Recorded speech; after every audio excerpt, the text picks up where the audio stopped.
Welcome to the Sports Bros Podcast, featuring the almighty B-Live, the money man Scottie D, and your host, the head of creative Eddy. The Sports Bros Podcast, by the fan, for the fan, talking sports just the way you like it. And without any further ado, let's give it up for the Sports Bros.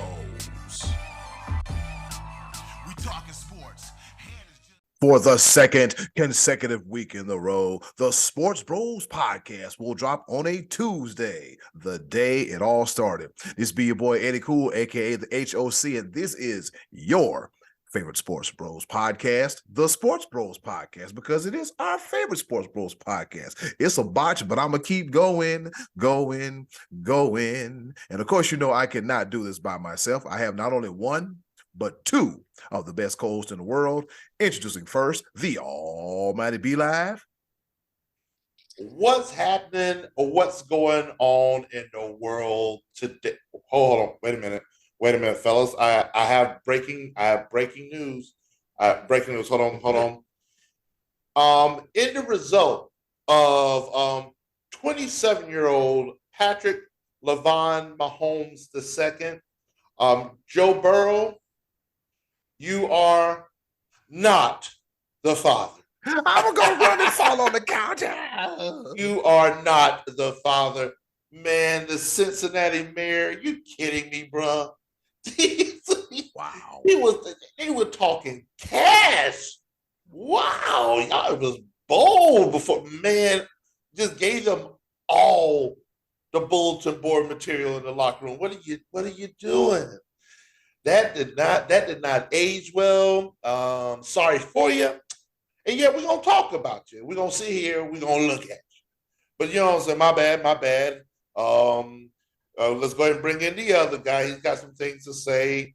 Not Cowboys related, even though the Cowboys try to find their way into the storylines in the midst of it for no reason whatsoever. Go ahead and bring the other guy just for the heck of it. You know, he's got to be a part of this too. Yes, sir. And just for the heck of it, he is the pride of Washington, Pennsylvania. None other than the one, the only, the money man, Scottie D. Turn out the lights. The party's over. Oh, it was a bad day on Sunday. Not only for 49ers and their fans, but any fan who likes interesting sports. That game was the doo-doo pie. That game was awful. You said doo-doo pie. It was a big serving of doo-doo pie. And fortunately, the Bengals and Chiefs bailed us out with a good game to follow up.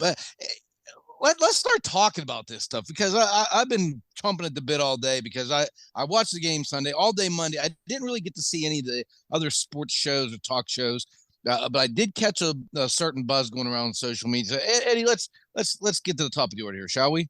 You don't need to watch them anyway, because you got us right here at the Sports Bros Podcast. And with that being said, let's go ahead and hop right into it.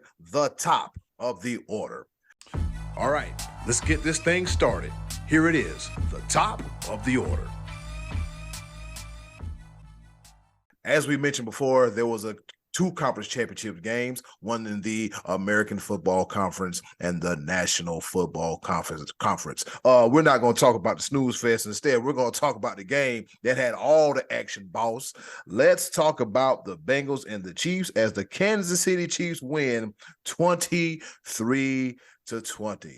Fellas, your thoughts on the game? I'll start with you first, Scottie D. Well, the sentiment that I saw online the most on Sunday night and all day Monday is that the Bengals got cheated. The Bengals were facing the officials and the Chiefs. And I'm here to tell you, I was rooting hard for the Bengals. The Bengals are the reason the Bengals lost that game. Mm-hmm. They had more than enough ample opportunity. I actually think they were the better team when it was all said and done. And maybe some of that had to do with Mahomes was a little immobile, not quite himself, but a valiant effort. I mean, he played pretty well.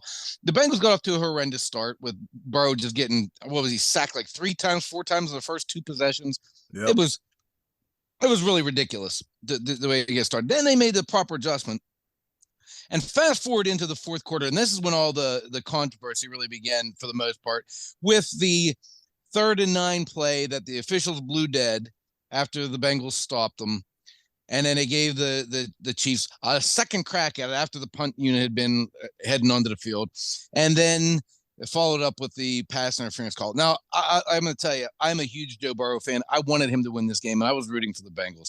I don't dislike Kansas City. I mean, I love Patrick Mahomes. I root for these guys. I got no ill feelings towards Kansas City. And at first, I was like, the officials must really want Kansas City to win this game. And then I saw the replay, and the back official was trying to blow the play dead. Maybe his whistle was frozen, and he couldn't hear or whatever. Had Mahomes thrown a bomb touchdown, they still were going to blow that play dead. It was already in the process of happening. The official on the field wasn't really the one that we should be mad at. It was the clock operator, because the head official said, we're going to start the game clock and the play clock on my signal. And one started and the other didn't. And the one official, the back judge, saw it and tried to whistle it. Then on the following play, I'm like, yes, take that, because they sacked Mahomes and then they flew a defensive holding play. I'm like, come on, what's going on here? And then they showed the replay, and Eli Apple absolutely grabbed the receiver and mugged him. It was a good call. It was fine. So they get first down. And then what happens a few plays later? Kansas City punts. So that didn't even lead to a score. Since he gets the ball back with 9.5 minutes to go, Joe Burrow converts a miraculous 3rd and 16. They're on the move. Or maybe that wasn't this year, but they picked up I think that was when Burrow ran for first down. They're on the move. They have 2nd and 3 from their own 37-yard line. They throw a deep out pattern that gets broken up. Followed up on 3rd and 3. He throws a deeper ball down the sideline to T. Higgins into double coverage, and Kansas City picks it off. Is that the official's fault? You need 3 yards and you're trying to pick up 40. That's a bad mistake. Again, Kansas City doesn't score. The Bengals get the ball back. They hold them. There's a questionable call. Now, this one I think is a little questionable, the grounding penalty on Burrow. And that was when he followed up with the 3rd and 16, gets the first down. So again, the Bengals on the move, they stall out. And why do they stall out? Because on 3rd and 7, Chris Jones, the stud of the game, wreaking havoc all game, gets a sack. He's in one-on-one with the left tackle. He's been busting that left tackle up all day. Why is there nobody there to chip him? Why is there not a second person there to double team this man? He is killing you all game long, and you said it in the biggest play of the game. You don't put another guy there to block him, and you get sacked. And then you punt, and what happens on the punt? A 29-yard return, getting Kansas City close enough to get into field goal range. They don't have any timeouts. If your special teams takes care of business right there, it's going to be a hard task for Mahomes, who doesn't have the mobility to run around and buy time for the play to get the ball down the field. And what do? You give it to him with a shove out of bounds, and that was a good call. You cannot shove the quarterback out of bounds. It was a good call. Now, there was I've seen a replay since there was probably a holding penalty that didn't get called. Okay, I get it. But it still doesn't take away the fact that was a deserved penalty to get thrown when he shoved Mahomes out of bounds. Guy kicks a field goal. Bucker kicks a field goal. Game over. Bengals blew it. I mean, the most egregious calls everyone's mad about the officials didn't lead to points for Kansas City in really any capacity. It was the Bengals that gave Kansas City the field position in the last drive. They gave them the ball back when they were driving the ball. I have no issue with the officiating. They're always going to miss some in every game. There's always going to be some questionable holding calls back and forth. And that's really all I have to say about that. Be Live, I feel better now I got that off my chest. That was very well put, sir. All I could do is shake my head. I'm like, yep, yeah, they did that. Yep, they did that too. Yep, they blew that opportunity. Sports late hit on sport. Yeah, all of those things are true. I want to start off by saying this. First off. What's my dude's name? Joseph Osai. Yeah. Keep your head up, bro. That is got to be devastating. It was stupid. You keep your head down and keep crying because that was. Would you stop it? We believe in mental health. We believe in mental health over here. You stop. No, he deserves to be sad because he screwed that up pretty badly. He might have made the field goal kick anyway, but you can't do that. You know better. He's in the paint. He's in the paint. Keep your head down and feel terrible. Pay him no attention. We believe in mental health over here. But yeah, that was a boneheaded play. Let's be real. And he played good too, Be Live. He was all over the field. He was really good. I'm just mad right now that the Bengals made me out to be a liar. Because remember when I said that the Bengals defensive line was underrated, underappreciated? I said all that. I should have been saying that about the Kansas City Chiefs because they played defense better than the Bengals did. They had they got after Joe Burrow and just made him miserable.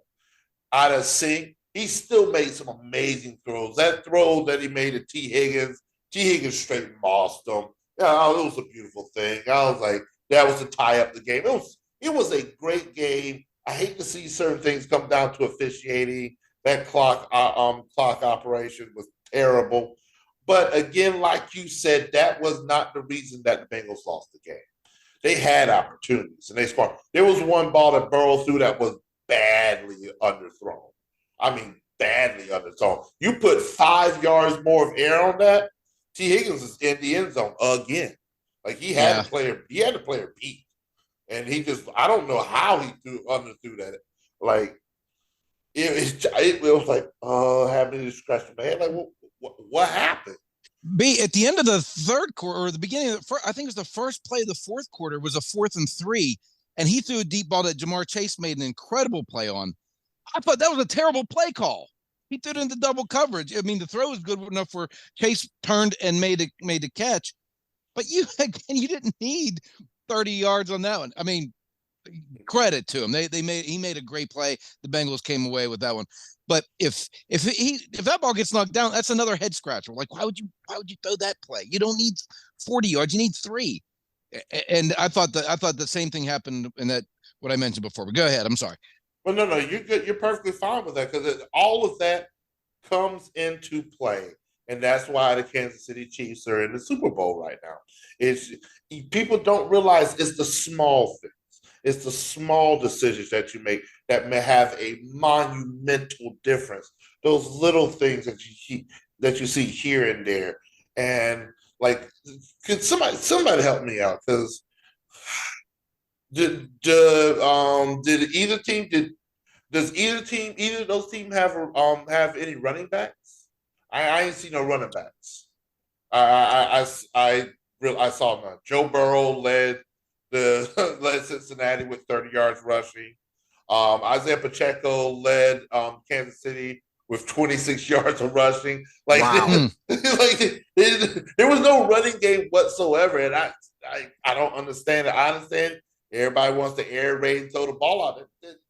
These are professional defenses. If you become one-dimensional, they're going to pick you apart. And you got 2 of the greatest quarterbacks in the game today.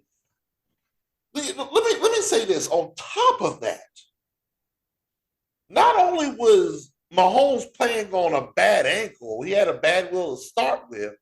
He lost 3 of his wide receivers during the game too. Yeah, there you go.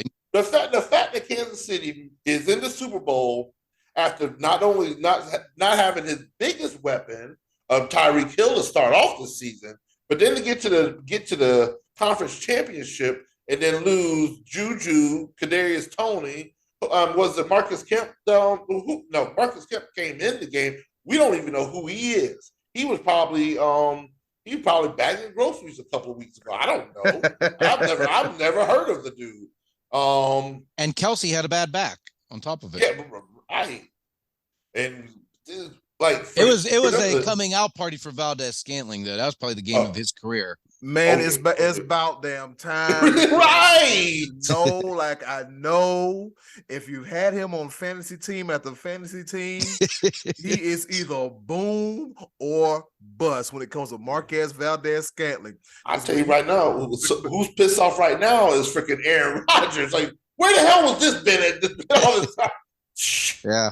And the funny thing about it is, I was like, he threw the ball. I'm like, well, he dropped it. No, oh my God.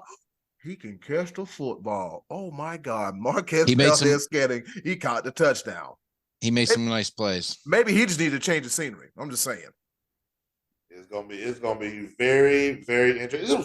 It was a great game. And just the like Patrick Mahomes, can we go ahead and start the conversation, even though he only has one Super Bowl victory? Like, can we already go ahead and start that conversation of him being one of the greatest of all time? Or is that a little premature? He's already first ballot Hall of Famer. I mean, like, no question. Five straight conference championship games, all of them at home. Like, and the audacity and the nerve. Was it Eli Apple that also said it and called it Burrowhead? I know he ain't talking. Eli Apple, aka Burnt Toast. Burnt Toast. Man, shut up. He's steaking burnt. God, boy, I tell you what, man, y'all need me to put some. No, first of all, you don't need to put respect on it because the respect should already be there. Just don't do that no more. Cincinnati, don't do that no more. All that jaw. What do they like to call that? Jaw jacking. Yeah, jaw jacking. Running your mouth. Don't do that. Don't do that no more. Y'all had the respect. All y'all had to do was show up and play, and y'all failed to do so. And now you're you on the couch with us, watching the game, and Kansas City is headed to Arizona to face the Philadelphia Eagles. It's been number 1 seed versus number 1 seed the last time that happened. Oh yeah. It was the Philadelphia Eagles versus the New England Patriots. Oh. Yeah. We got Andy Reid versus the Eagles, Kelsey versus Kelsey. Yep. You know, it's kind of strange. This is the first time two brothers have ever faced one each other in the Super Bowl as players. But the Harbaughs actually faced each other as coaches. Kind of strange that would happen before two players would. You know what I mean? It's just that's what I'm talking about. Two brothers facing each other in the Super Bowl. When you talk about Jalen Hurts and Patrick Mahomes, the brothers. Oh, those brothers. That's right. That's right. Two brothers facing each other. First time ever for that as well. Oh, I've been waiting on that. There's some good storylines. No, it's good. That's good stuff. There's some good storylines going into this. There was another game. Do we want to talk about that other game at all? Let's talk about it. Oh, man, I feel so silly because I picked the 49ers over everything, but for good reason, because the 49ers, they looked great for the last, two and a half months of the season. But as Scottie D said on this here podcast, they're due to lose one, and they lost one. They lost big. They lost Brock Purdy. It's crazy, fellas. Like, think about it. So you start a game with Brock Purdy. He gets hurt. You get Josh Johnson in there. He gets knocked out with a concussion. And then Brock Purdy gets put back in there with a blowed up UCL. And guess who the emergency quarterback was? Christian McCaffrey. B-Live, talk about this game if you want to. You can't win. You can't win a championship. You can't win a conference championship on your 5th string quarterback. You can't. That's just impossible. I'm sorry. Hey, I saw a tweet. Steve Young said, "I'm warming up in the parking lot if you need me." By the end of the day, they would have just been happy to have a guy on the roster that could throw a forward pass. Man, here's something. And let me see if I can pull this up real quick. Just to let everybody know, the 49ers actually had a guy on the sideline that played quarterback in high school and was ranked higher than the likes of Sam Darnold, Joe Burrow, and even Lamar Jackson as a dual threat quarterback. Jawan Jennings, he's a wide receiver on the 49ers, but he played high school quarterback, and it was ranked higher. And this is back in 2015 before he went to the University of Tennessee and made the switch to wide receiver. Maybe somebody should have known that. I don't know. Or maybe he was so terrible that they're like, yeah, don't bring up Jawan. Don't bring him up. I play quarterback. I'm just saying. At some point in time, there was people out there that saw him better than Sam Darnold, Joe Burrow, and Lamar Jackson. Sam Darnold, you can sort of. At some point, somebody saw Sam Bowie is better than Michael Jordan too, but things change over time. Hey, you know what? Touche. Hey, you know what? A broken clock is right twice a day. but it's one of those things. So it's like you can't even game plan for this. No, like you really can't. And this is no. I think maybe the NFL has to look at that too. Is that wasn't good for anybody. That wasn't good for the 49ers or us watching or sponsors or America. Maybe you ought to give like a roster spot game day exemption. You have your active 53 and then a 54th emergency quarterback. That was god awful. What they should do is raise it from 53. Just because if you're going to add more games in the regular season, you should have more players available. 100%. I agree. So almost like a taxi squad, if you will. You know what I'm saying? Like almost. Well, they have the practice squad, but like as an active game day squad, I think you should be able to carry more than 53 as well. Yeah. Even if you're in 3 or 4 players, 5 players, whatever it is. But I agree with that too. There's enough money coming in now to be able to feed 5 more mouths on game day, I think. But you got to factor. They actually used to have that rule. They used to carry a third quarterback.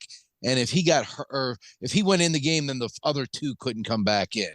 So there was some kind of strategic thing that they switched away from that. I'm not sure why, but that was just awful. That was so awful because you got a guy that's knocked out. He can't even spell his own name. Another guy who can't tie his own shoes. And those are your 2 quarterbacks you have to choose from. Give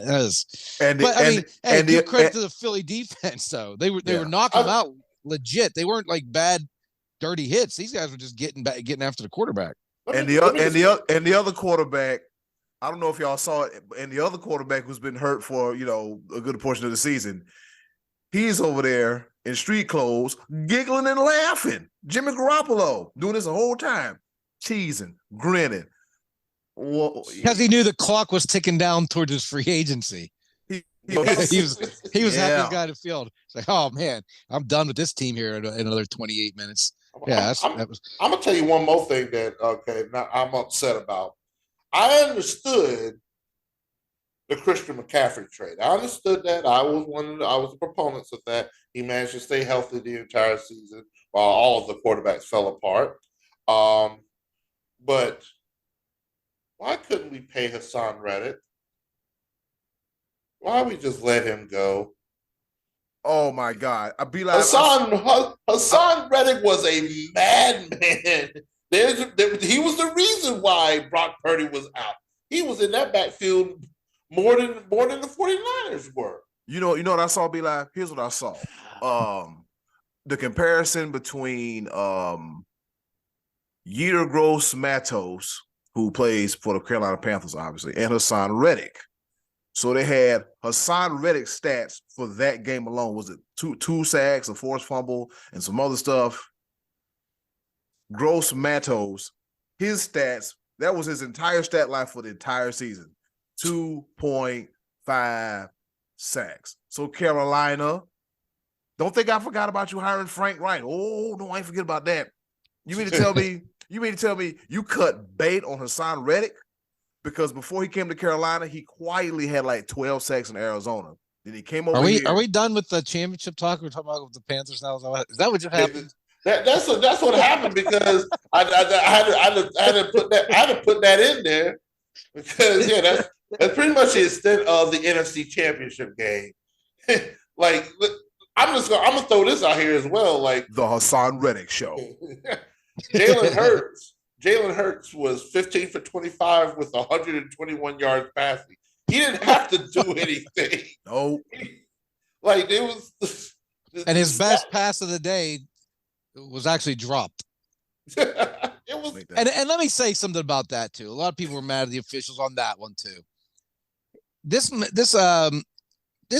pass is completed to Devontae Smith, right? Wasn't that who caught that the ball that led to on the 4th and 3 in the beginning of the game?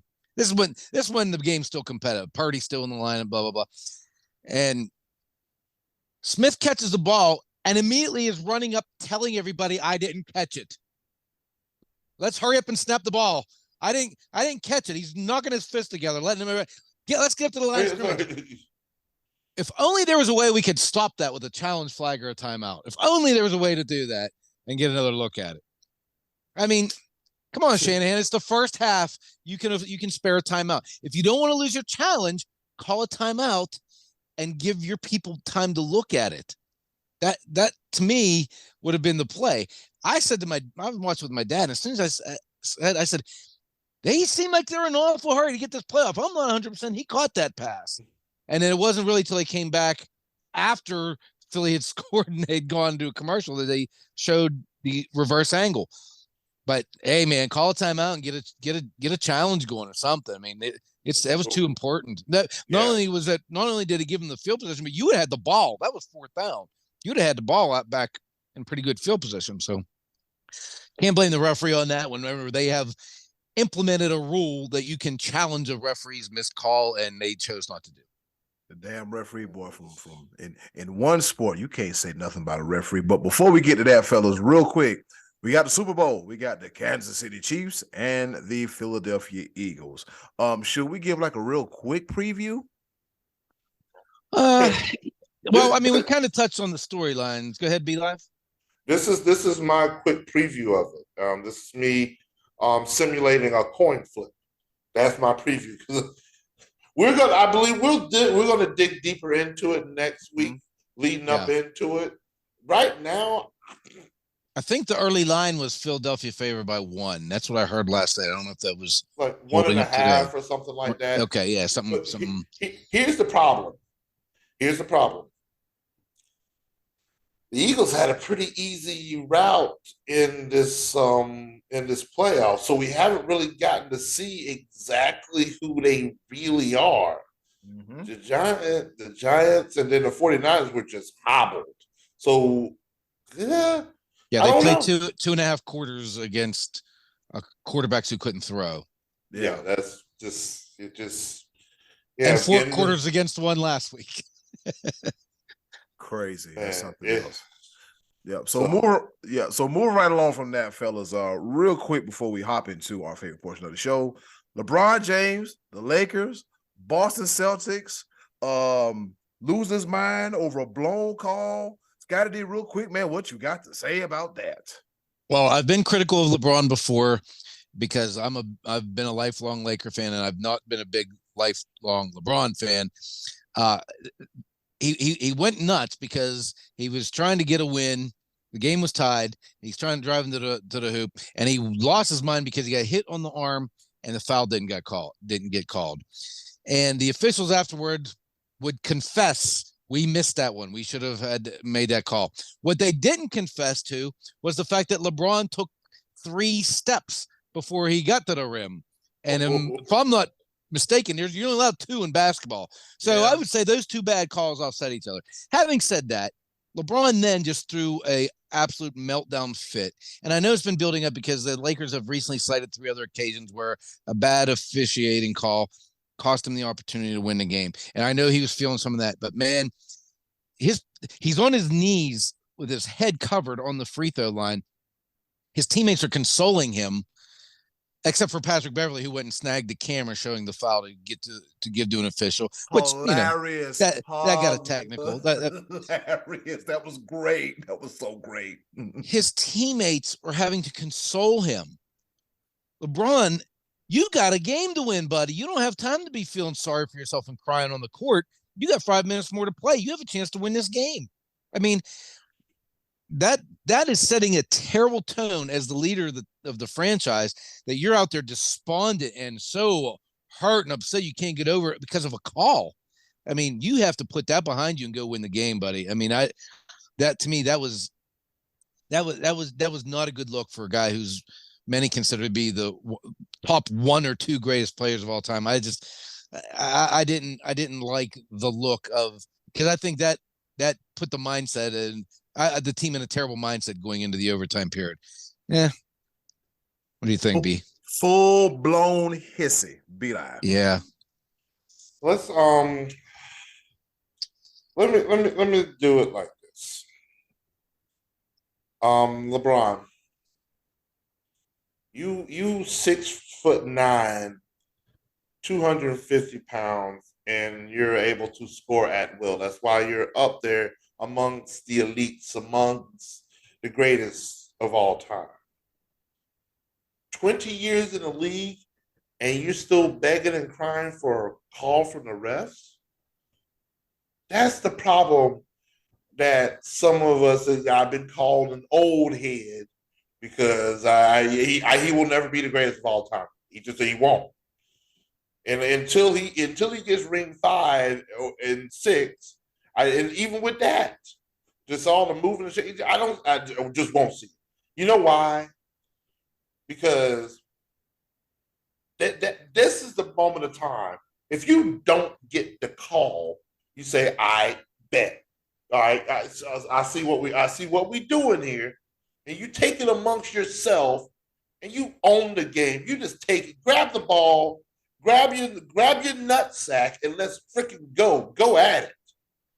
That's the kind of stuff I was taught when I was brought up. The cojones, you gotta grab the cojones. Like, I don't have time to be begging the referees to give me a call that I should have gotten. I get over that. I didn't get the call. You know what? I got something for you. I'm the best player on this court, and nobody can stop me. Give me the ball. Take over. I've been begging for LeBron James to do that. Take over the game. Yeah. Like, yes, you got rebounds and assists and everything. Half these assists, bro, I would like, no. ISO, get you out there. I'm going to the hole. That's what I'm doing every single time. I don't get it. I just don't get it. They're all this crying and whining and all this rolling on the ground and stuff. That was bad. It was bad, and I'm just like, yo, you too grown. You are grown. 20 years in the league. You were first ballot Hall of Famer. You're in the conversation of the greatest of all time. You shouldn't be acting like that after year 20. He out there laying down there and crying and moping. It's not like you pushed Patrick Mahomes out of bounds and gave the Celtics a field goal to beat you at the buzzer. Come on, LeBron. Yeah, you too big a baby to be doing all that kind of mess, man. I'm just saying, like, I understand. You know what? I look at here's my philosophy about life. For most of us, we don't get everything we want when we want it every day, all the time. LeBron James, just because you are who you are, that applies to your ass. Yeah, you too. That applies to you too. I'm just saying, hey, like you said, be live. Hey man, live and let live. Okay, well, guess what? We didn't lose. Let me go ahead and take over overtime. Let me go ahead and drop about 10 points in the overtime session and get one step closer to Kareem Abdul-Jabbar. Great first half of the show, fellas. With that being said, guess what time it is? Time for LeBron to run through some people. Man up. Ice up, son. My bad. It is that time for our favorite portion of the show. Yeah, that part. My bad. And in homage to the late, great Jay Briscoe, reach for the sky, boy. I'm glad you asked. It is time, once again, for our favorite portion of the show, the choices of the voices. With that being said, hey, yo, button, hit it. Choices of the voices. Coming up next, where is my chapstick?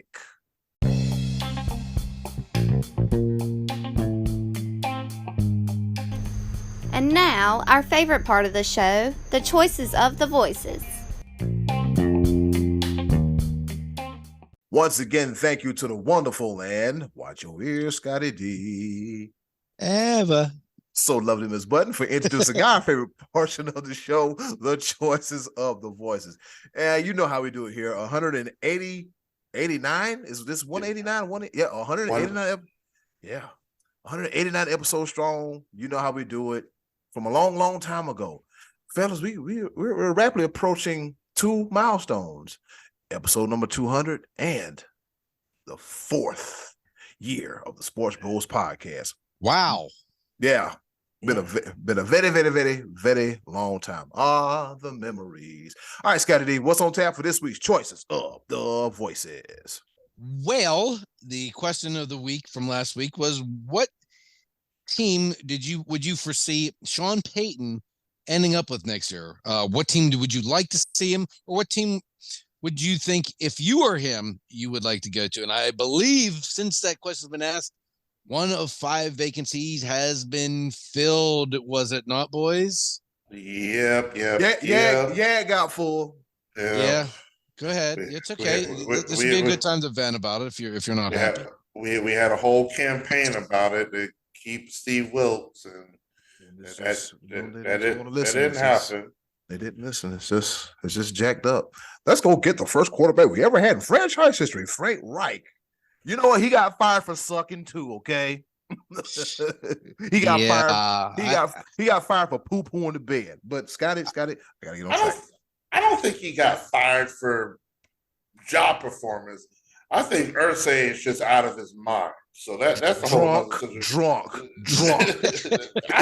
That's what he is. Irsay. Yeah. I will go hire Jeff Saturday. Frank, get your ass up out of here. But well, that's how the Cowboys ended with Barry Switzer, because Jared got drunk and fired Jimmy.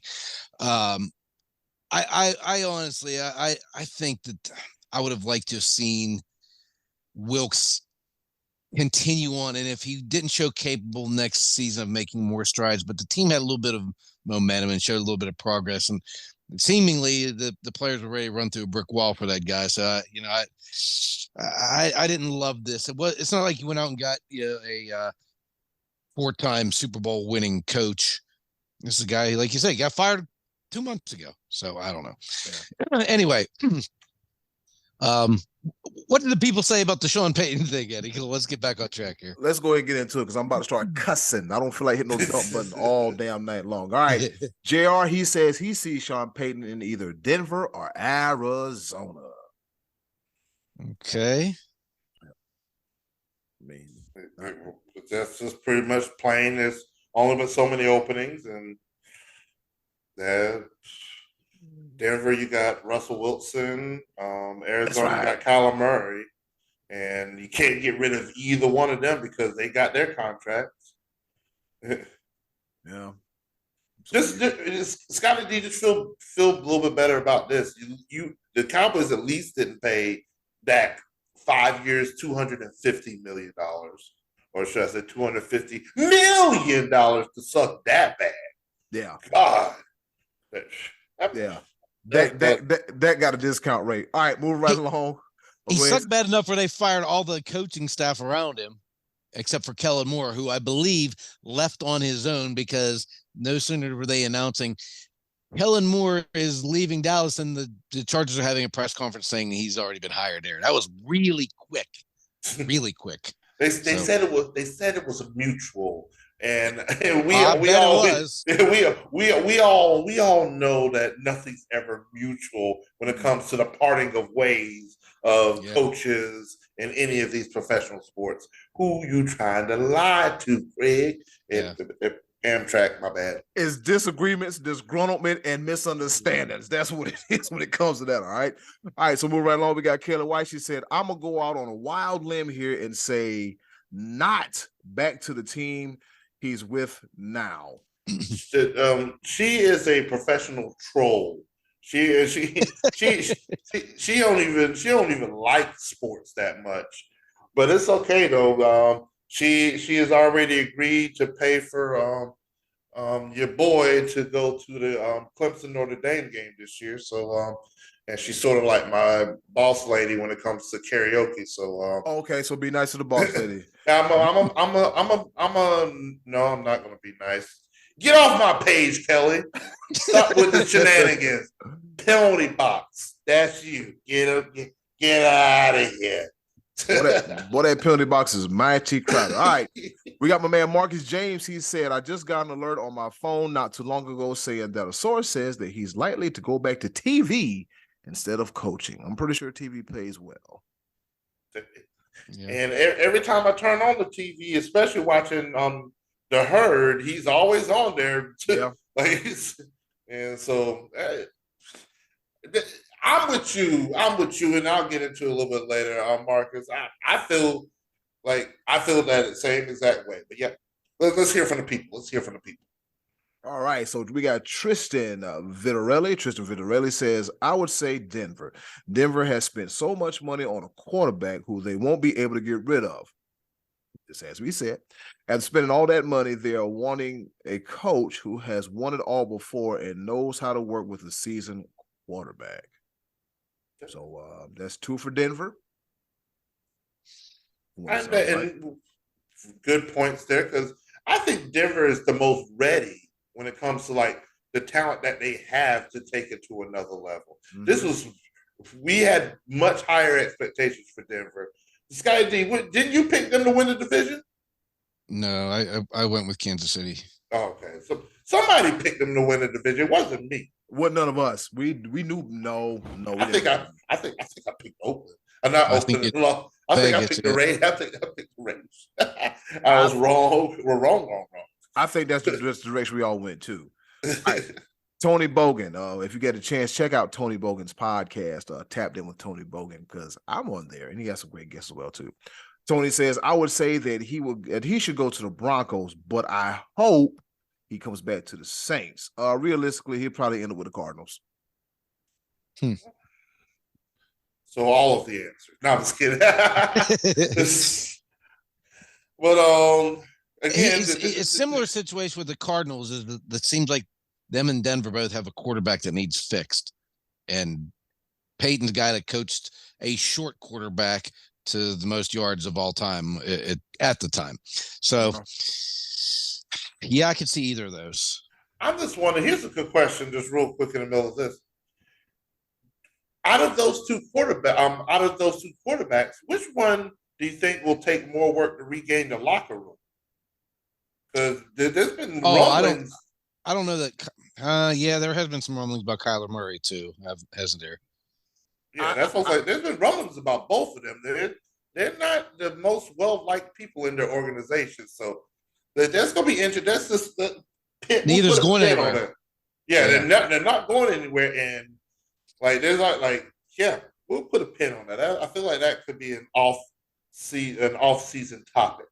In the words of to take a turn from the wrestling business, Kyler has heat. He has heat. You can believe that for certain and for sure. Moving right along, we got Tim Livingston. He said Denver is the most obvious choice. Oh, look at Tim behaving and not mentioning something about LeBron being the GOAT. Look at him. I'm so proud of him. So proud of him because he's about to be the most delirious LeBron fan I've ever met. I'm sorry, I apologize. See, I went off on a tangent. That's my cousin somehow. Probably look at the family tree somewhere. We in there somewhere.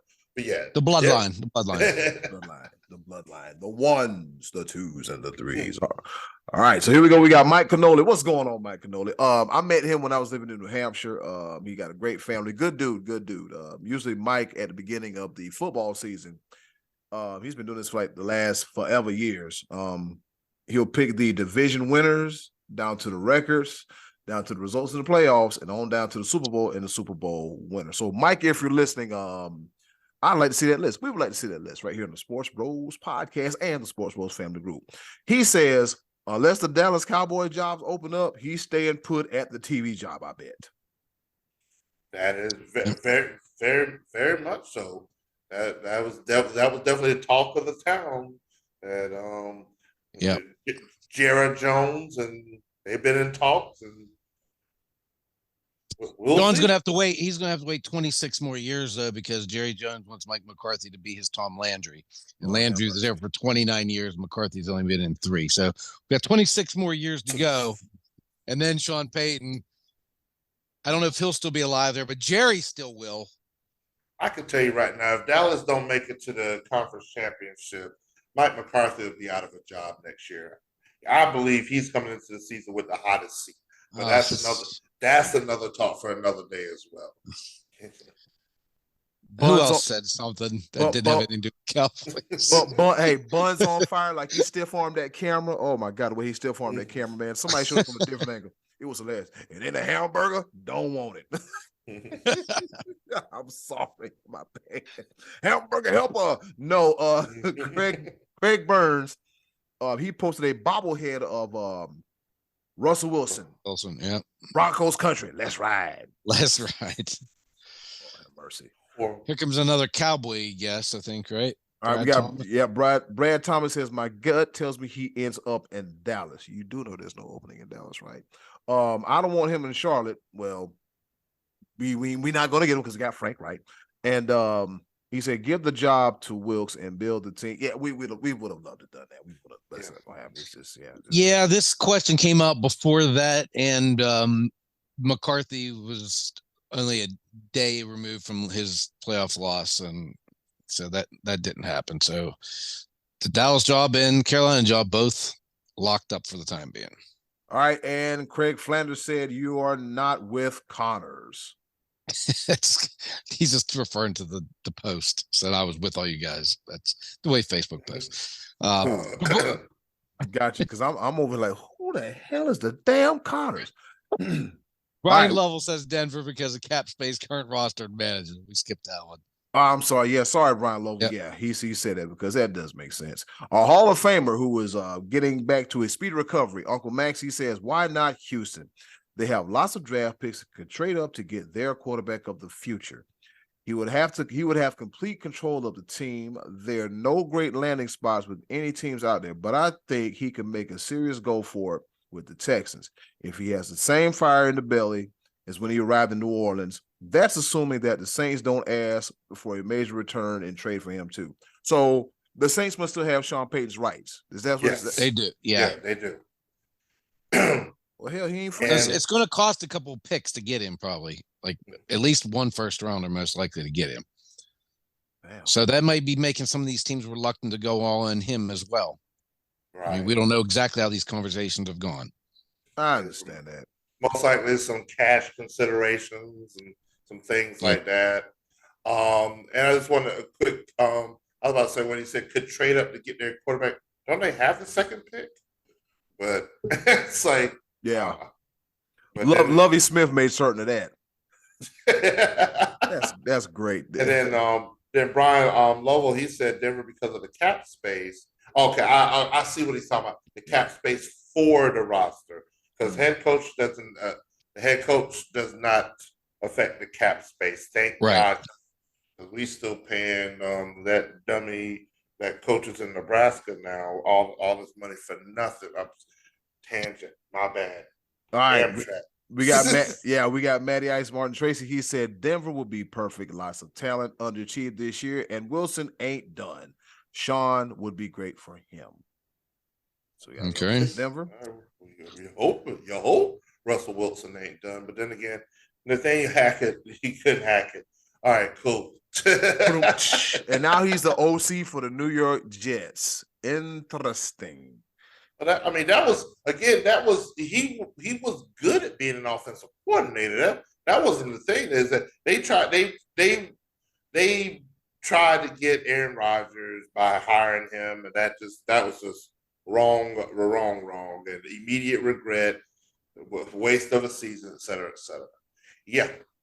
Yeah, blew up in their face, and I guess they're going to be, hey, if you want to come to the Jets, you got the thing, hack it. That ain't going to hack it. All right, and Corey Logren said Kyler Murray, Arizona. Matter of fact, he put the little bobblehead man of Kyler Murray in Arizona. So he said Arizona.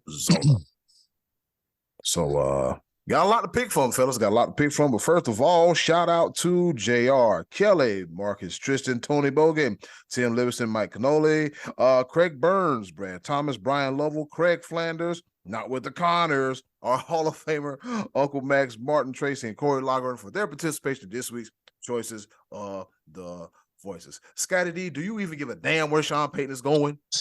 Not really, because actually I thought out of those choices, I can see the case for Denver and Arizona for what we made already. Houston having a little bit of pick. I mean, that's a complete rebuild. So I don't know if Sean would want to go in on that, but it seems like it doesn't matter. D'Amico Ryan seems like he's going there, the 49ers defensive coordinator. I think it's just a matter of a day or two before that's announced. I personally, I think, I think nobody said the Colts, and the Colts is a job that is apparently not settled either. I don't know if Saturday is coming back or not. I'm hearing different things about that. But if I'm Sean Payton, of those jobs, I think probably the Broncos would be the one, because it would give him a chance to work with a veteran quarterback. And I think that the Broncos have other good parts on the team. I'm not convinced with Arizona, and obviously Houston rebuild. Colts look to be a mess. But if I'm him, I don't think I would win any of these jobs. I think I would wait till next year, because even say he does go to Houston and he gets the what is it, number 1, number 2 pick. Is that quarterback that you want to build for the future with in this draft? I'm not 100% sure it is. You might be better off waiting another year, letting old boy out in Los Angeles goof off again for the Chargers and get that Chargers job, because I thought that job was going to be the golden goose, as it was anyway. And they decided to retain their coach, whose name I'm not even remembering at the moment. But I thought he should have been shown the door. And instead, they went out and hired Kellen Moore, another offensive-minded guy. Maybe Payton can take that job next year and retain Kellen Moore. Maybe he cleans house. I think that's the better job. That's where you got yourself a good, young, solid quarterback. It's not open, but I think it might be a year away from being open. So sit in the booth and talk for a little bit for another year. And if that comes open, good for you. If not, maybe the Cowboys job does come open a year from now. It just seems like the more appealing options are a year away as far as the teams itself and the draft pick itself. I think there's supposed to be a better quarterback class coming out a year from now than in this current draft. So I think he has to sit and wait, and I think it's probably what he is going to do. B? The name that you were looking for is Brandon Staley. Brandon Staley, yeah, you go. Old boy from the Chargers that's going to goof up. I like that name much more better. I love it, Scotty. It's phenomenal. Yeah. So Sean Payton's contract expires after the 2024 season. So the Saints still have rights to him for 2 more seasons. So that's where some of the talks is in there with that.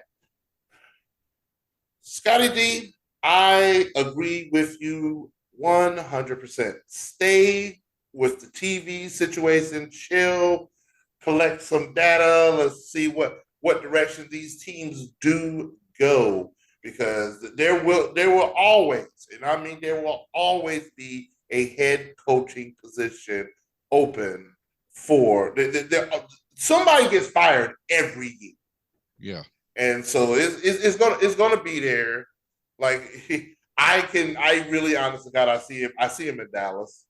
I see him in Dallas in 2 years. I think he sits out for 2 more years, let the contract expire. Let Jared no Brian, don't say that on the air. Don't do that. I'm not gonna do that because I'm not gonna wish that on anybody. You're trying to kill off the owner, aren't you?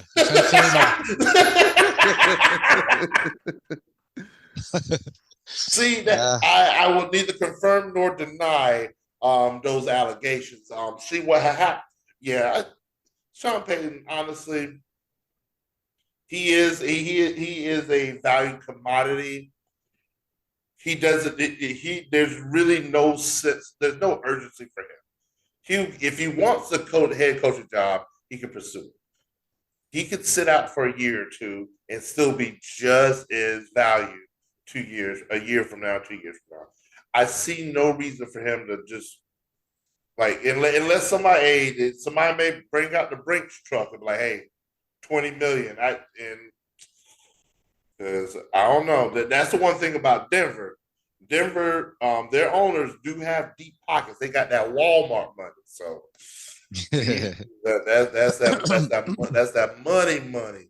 But yeah, honestly, I see him on TV next year. I don't see like none of them seem like none of those seem like something I would want to jump on. Like I mentioned before, Russell Wilson. It's not the right fit. It just doesn't seem like the right fit. Russell Wilson lost that locker room. You're gonna be fighting an uphill battle with that.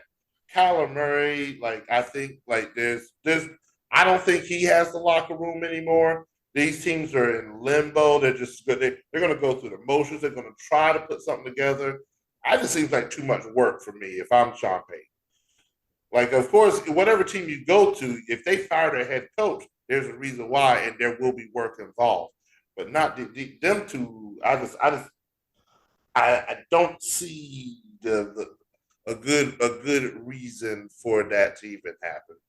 He's going to be on TV next year. That's where I would want him to be at, and especially just not. Never mind. Bounty Gate. Oh my bad. Eddy Cool. Yep. Yes, sir. I'm kind of speaking the same thing you speaking B Live. Wait for that Cowboys job to open up, because if I'm him, I don't want none of this, because you won't get Kyler Murray back to like what, the middle of the season, because don't forget he tore his ACL. And then got all about that, yeah. So you got to deal with that. So no, and then possibility of Arizona might be in full rebuild mode, because I heard some a while back they might be trying to trade DeAndre Hopkins, and so you don't want nothing to do with none of that, because you'll be in a full rebuild mode with all that.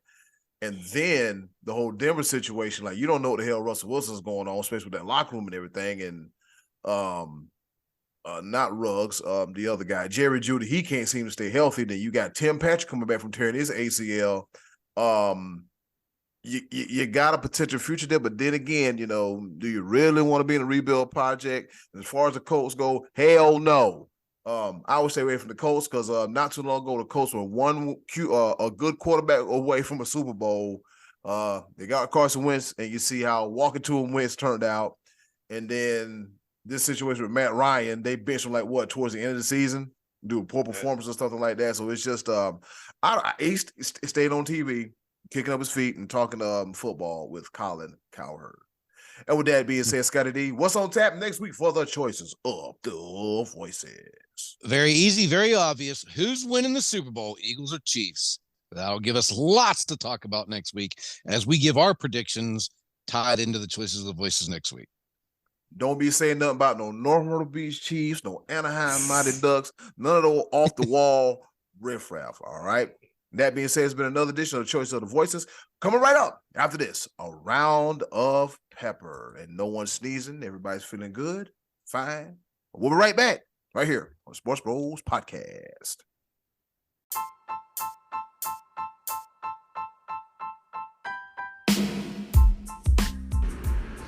Okay, boys, let's bring it home with a round of pepper. All right, it's time for us to go get what I call the hell up out of here and go home. All right, with that being said, it's time for another round of pepper. You know how we do it. 3 topics, rapid fire style, kind of sort of not really, here to educate, engage, enlighten, and entertain. The 4 E's of the Sports Bros Podcast in no particular order whatsoever. With that being said, I'll go first.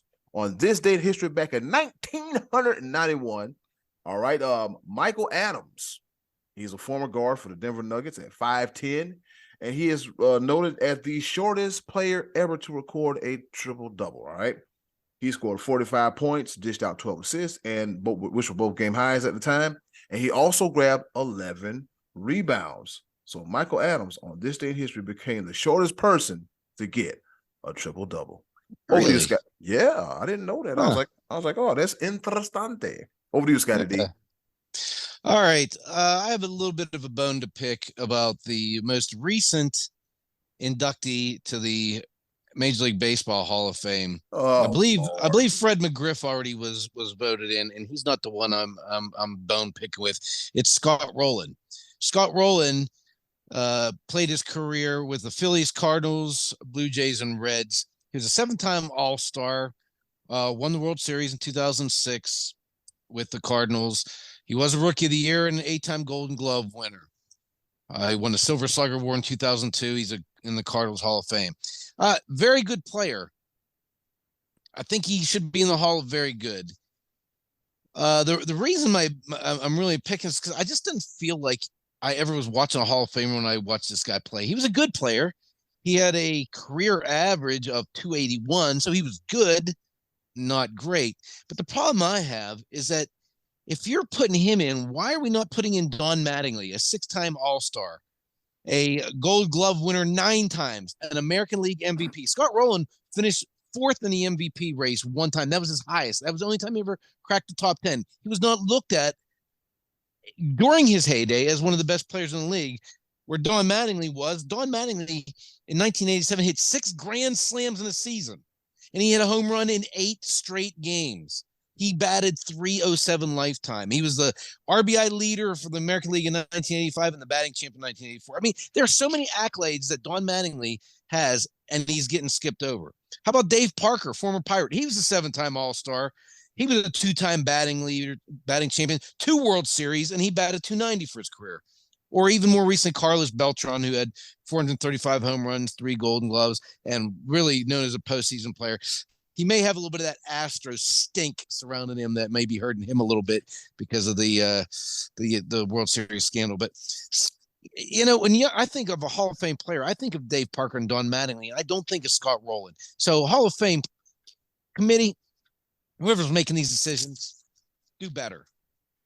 Let's get Mattingly in the Hall of Fame. Let's get Dave Parker in the Hall of Fame. Be Live, over to you. Yeah, Scottie D, I'm not gonna lie. I wouldn't. I'm like, Scott Rowland. Yeah, I didn't love that. Scott Rowland? Oh, okay. All right. Well, let me do this for my first point real quick. Because some things are just ridiculous. So I like this to be ridiculous from time to time. I'm gonna take it to basketball. I'll take it to the NBA. Team currently sits 3rd in the Eastern Conference in record. And their leading scorer leads everybody in the NBA when it comes to scoring. He's in talks for MVP, but yet can't get a starting role in the All-Star game. I'm talking about none other than Joel Embiid. How in the world? Yes, Joel Embiid was not selected as a starter in the All-Star game. Who was Be Live? You got Kyrie Irving, Donovan Mitchell, you got Kevin Durant. He didn't even play. So who? Oh yeah, Jason Tatum and Giannis Antetokounmpo. Okay. So shouldn't you have to play? Because I don't think KD plays. He's been playing. He's been doing his thing. He's been doing his stuff. At least he's played in 39 games. Okay. Out of Joel Embiid's only played in 36. But okay, well there you go. And I watched 0 of either of their games. So we still got football going on. So, but yeah. I was like, why am I missing his name? Just want to throw out a little side note. 5th in scoring in all of the NBA. It goes by the name of Shai Gilgeous-Alexander for OKC. That's a bad boy. That's a bad boy. I was like, I know the name, but okay, I see you up there with 30.9 points a game doing this thing at OKC. Nothing else going on in OKC. But yeah, that's what's happening. Joel Embiid should be a starter, but it's okay. Yeah, it is what it is. Eddy, cool. The ball.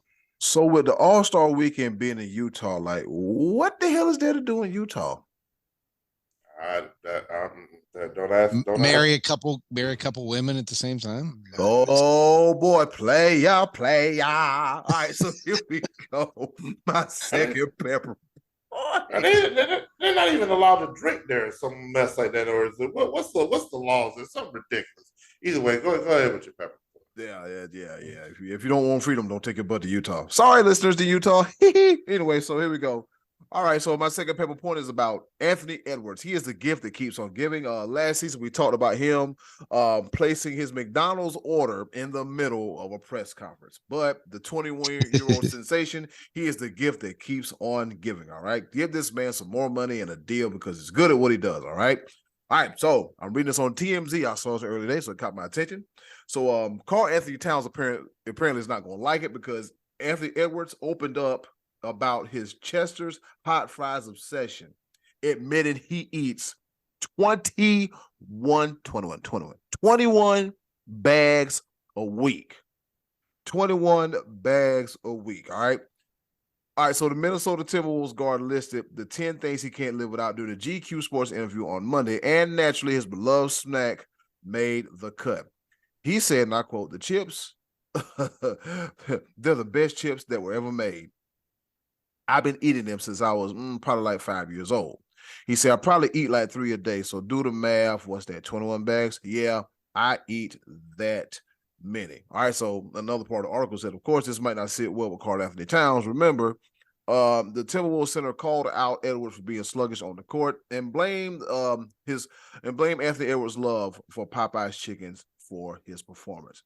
He said, "I know y'all think it's funny up here when he talks about Popeye's chickens and all that." He said, "But that doesn't make me happy to hear." You know what? If you eat that many bags of hot of the hot cheese sticks, your poo-poo ought to be red.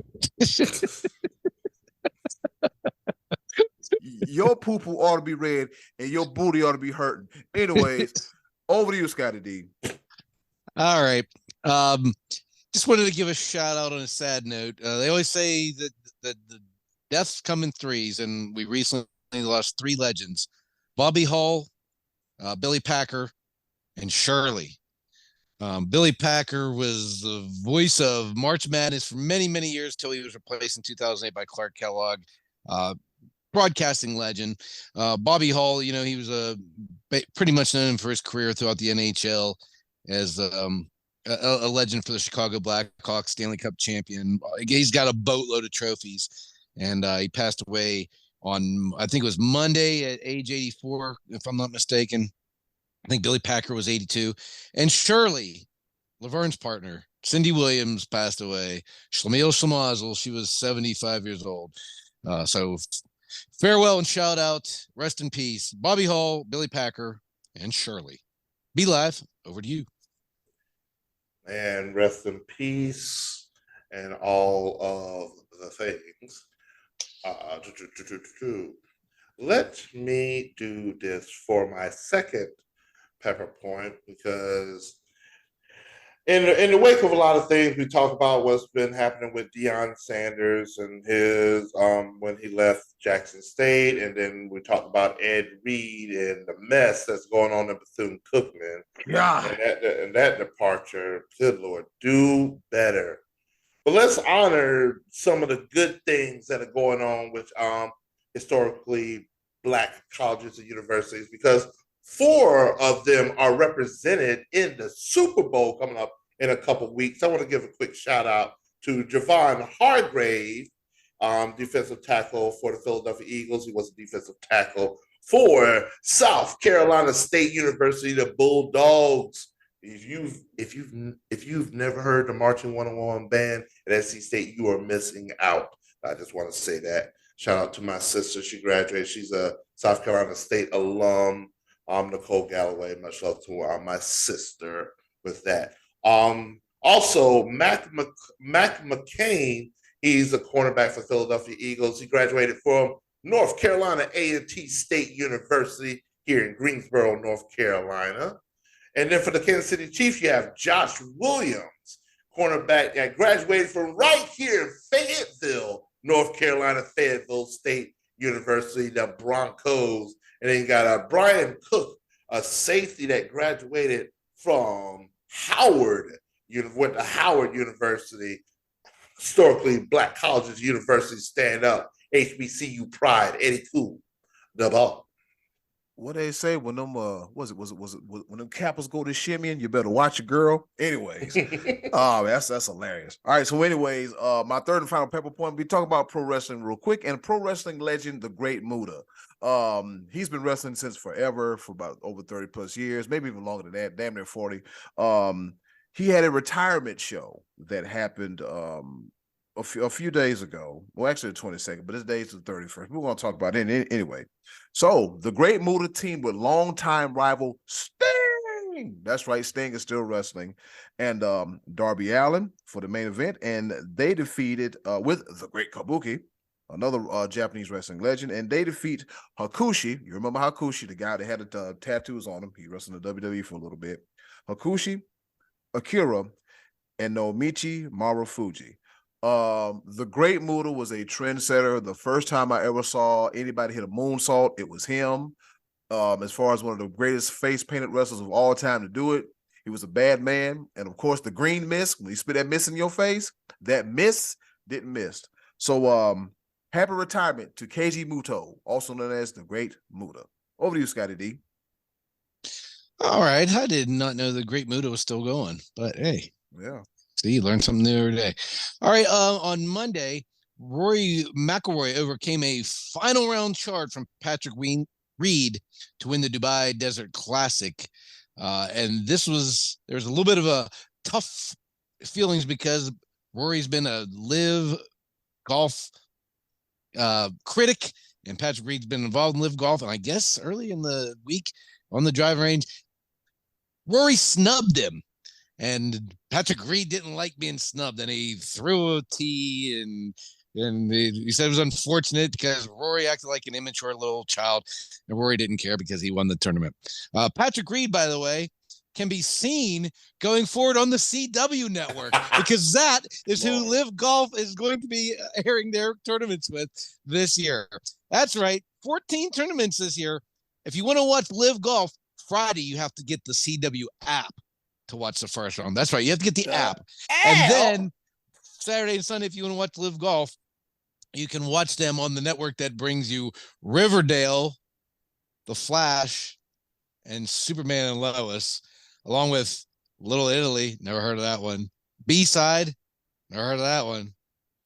I don't even know if this stuff is getting made up. This is all part of the CW. But congratulations, Live Golf, on your big TV deal.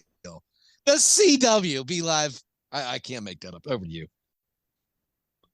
Oh man, let me go ahead and take it on to the house. The Live Golf Tour on the CW. You cannot make that up. Now check this out. Now this is ironic. I wanted to because Eddy Cool, you had a great segue earlier when you talked about Anthony Edwards and his Uber Eats order. Mm-hmm.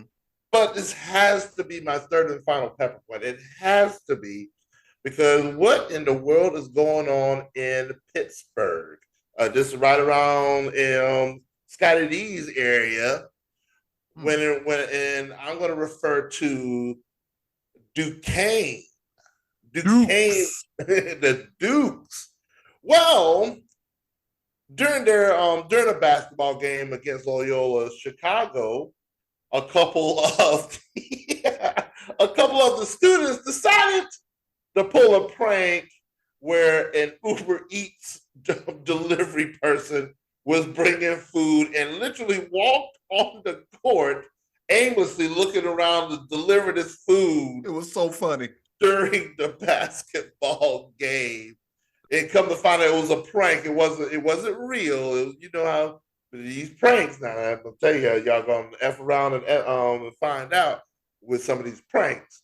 But literally during the basketball game, they play continue. The referee's over there like, get off the court. And he's just walking around the concourse and everything, trying to deliver this. Anybody get a Big Mac and a milkshake? And what is really going on in the world today? And it ended up being a prank. And Duquesne University said, let's that ain't gonna happen again. Let's go ahead and change some of these policies that we got going on. So don't expect courtside food deliveries at Duquesne basketball games in the future. Is this what we're doing now? It's hilarious. Fake Uber Eats orders on the sideline. I like it. I had not heard that story. I'm gonna read that article. You got to see the video, Scottie D. Like it's like I'm gonna go look that up. Be like, was it like an ESPN game or something like that? Yeah, it was an ESPN game. And it's just this kid is just he literally walks on the court during the game. Yeah. And the referee's like, what are you doing? It sounds like, come on, bro. Come on. Kids these days. Montez, I got your Whopper. I'm sorry, Big Mac, and the fries are cold, but I got your Lord have mercy, Jesus. Oh man, with that being said, it's been another entertaining and action-packed episode of the Sports Bros podcast. We want to thank you, everybody, for listening and for watching and following us on all our social medias. And in closing, do something nice for yourself, and if you can, do something nice for someone else. They'll greatly appreciate it now more than ever. It's a perfect time to be a blessing and a bad time to be a burden. If you live in a state where there's sports gambling, gamble wisely, because you'll be broke with a bad bet. Don't do that. Be live. Get us up out of here. Yes, sir. Gonna do it our way, yes, our way. Make all our dreams come true for me and you. I'm looking at a potential buzzer beater here. But anyways, it's been another episode of Sports Bros podcast. Love y'all. Take care. Bye. Be good.